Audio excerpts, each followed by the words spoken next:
नमस्कार दोस्तों, स्वागत है आपका आपके YouTube चैनल फ्यूचर गोल्स में। आज हम पढ़ेंगे दक्षिण भारत की नदियों के बारे में। दक्षिण भारत की नदियों को पहले भी पढ़ चुके हैं विस्तार से। आज हम मैप के अकॉर्डिंग पढ़ेंगे सही से, सिर्फ 10 मिनट में। 10 मिनट के आसपास लगभग सारी नदियाँ कवर करेंगे। पहले बात करेंगे नर्मदा नदी की। नर्मदा नदी कहाँ से निकलती है? MP के अमरकंटक शहर से निकलती है और कहाँ मुहाना बनाती है? मुहाना बनाती है, ये क्या है? खंबात की खाड़ी है, ठीक है। और इसकी सहायक नदियाँ कौन सी हैं? शेर, शक्कर, तवा और दूधी, ये सब सहायक नदियाँ हैं, ठीक है। अब बात करेंगे ये जो नदी आई है इसके नीचे, ये कौन सी नदी है? ये है ताप्ती नदी। ये है ताप्ती नदी। ये कहाँ से निकलती है? ये MP के ही सतपुड़ा पहाड़ी से निकलती है। कहाँ पे मुहाना बनाती है? अपना मुहाना बनाती है खंबात की खाड़ी में। खंबात की खाड़ी जो है अरब सागर का ही समुद्र है, इतना हिस्सा, ये क्षेत्र खंबात की खाड़ी कहलाता है। अब बात करेंगे ये जो नदी आई है, ये नदी कौन सी है? ये नदी है माही नदी, ठीक है। ये है माही नदी। माही नदी कहाँ से निकलती है? माही नदी MP के विंध्याचल पहाड़ी से निकलती है और कहाँ पे मुहाना बनाती है? ये भी खंबात की खाड़ी मुहाना बनाती है। फिर ये आती है साबरमती नदी। साबरमती नदी कहाँ से निकलती है? साबरमती नदी निकलती है उदयपुर से। उदयपुर में अरावली पहाड़ियों से निकलती है। और फिर ये अपना मुहाना कहाँ बनाती है? मुहाना बनाती है खंबात की खाड़ी में, ठीक है। ये जो साबरमती नदी है, साबरमती नदी के किनारे दो मुख्य शहर कौन कौन से? गांधीनगर और अहमदाबाद इसी नदी के किनारे बसे हुए हैं। यह मुख्य नदी गुजरात की है लेकिन निकलती है राजस्थान से, ठीक है। अब ये बात करेंगे ये जो आखिरी में लूनी नदी। लूनी नदी जो है एक खारे पानी की नदी है, ठीक है। यह अधिकतर जो है रेगिस्तान क्षेत्र में बहती, इसलिए इसका पानी खारा है। यह कहाँ से निकलती है? यह राजस्थान से ही निकलती है, राजस्थान से ही निकलती है, ठीक है। और ये कहाँ मिल जाती है? अंत में ये मिल जाती है, ये रण ऑफ कच्छ है, गुजरात का जिला, यहीं पे भूमि में विलीन हो जाती है, ठीक है।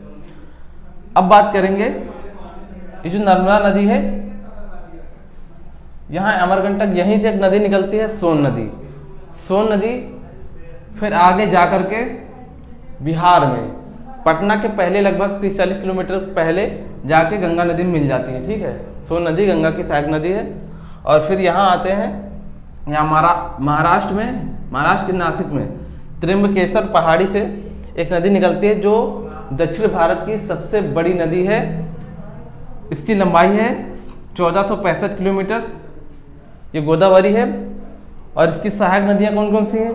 इसकी सहायक नदियाँ हैं पूर्णा नदी, पूर्णा और मंजीरा, सबरी, ये सब सहायक नदियाँ हैं इसकी, ठीक है। ये काफ़ी बड़ी नदी है। यहाँ से निकलकर फिर आगे जाके राजमुंदरी में डेल्टा बनाती है, यहाँ पे राजमुंदरी है। और फिर ये बंगाल की खाड़ी में विलीन हो जाती है, मुहाना बनाती है बंगाल की खाड़ी में। फिर इसी के नीचे एक नदी निकलती है कृष्णा नदी। यह लगभग 1400 किलोमीटर लंबी है, ठीक है। और यह नदी गोदावरी नदी के समांतर ही बहती है, इसीलिए इन दोनों नदियों की घाटी जो है बहुत ही उपजाऊ है। इन दोनों नदियों की घाटी क्या कहलाती है? केजी बेसिन, ठीक है। इन दोनों नदियों का बेसिन क्या कहलाता है? केजी बेसिन, केजी, ठीक है। कृष्णा और गोदावरी, यह बेसिन कृषि में चावल उत्पादन के लिए बहुत ही महत्वपूर्ण है, बहुत ही उपयोगी है। यहाँ पे चावल, इसके बेसिन में बहुत ही अच्छा उत्पादन होता है चावल का, ठीक है। अब बात करेंगे यहाँ पे गोवा है। यहीं पे दो नदियाँ निकलती हैं,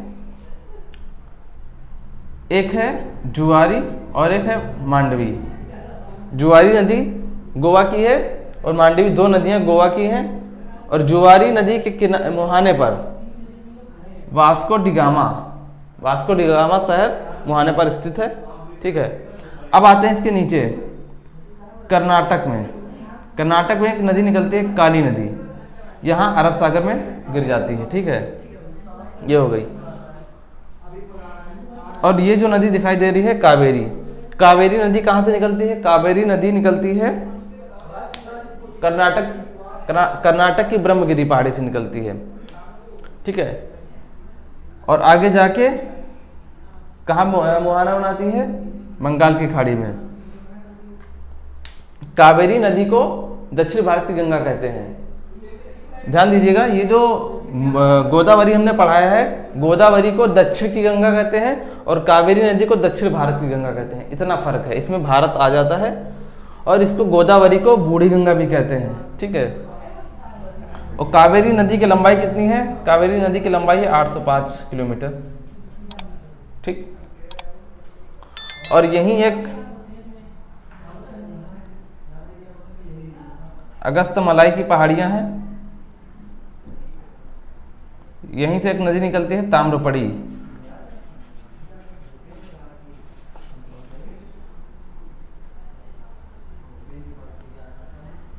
और एक नदी निकलती है, इस नदी का नाम है वैगेई, वैगेई, ठीक है।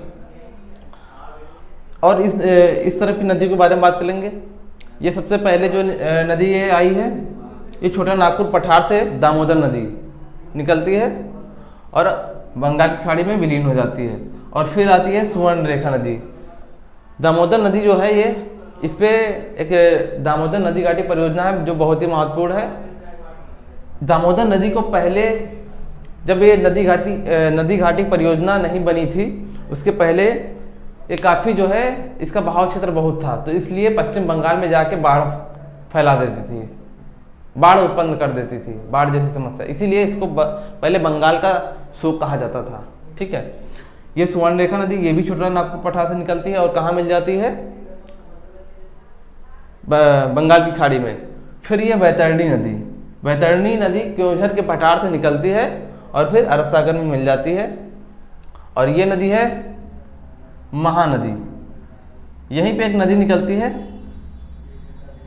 बीच से, ये उड़ीसा की नदी है ब्राह्मणी नदी,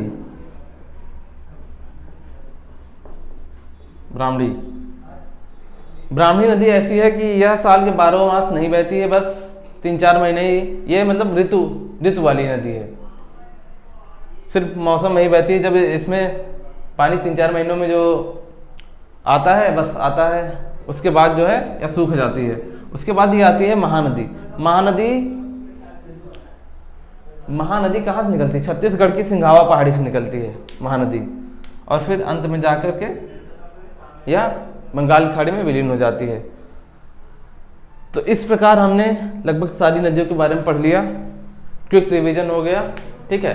अगर आपको नदियों के बारे में अच्छे से पढ़ना है तो हमारा इसके पहले वीडियो बनाया हुआ है लगभग 50 मिनट के आसपास का, उसमें डिस्कस किया है अच्छे तरीके से, वो पढ़िए जाके।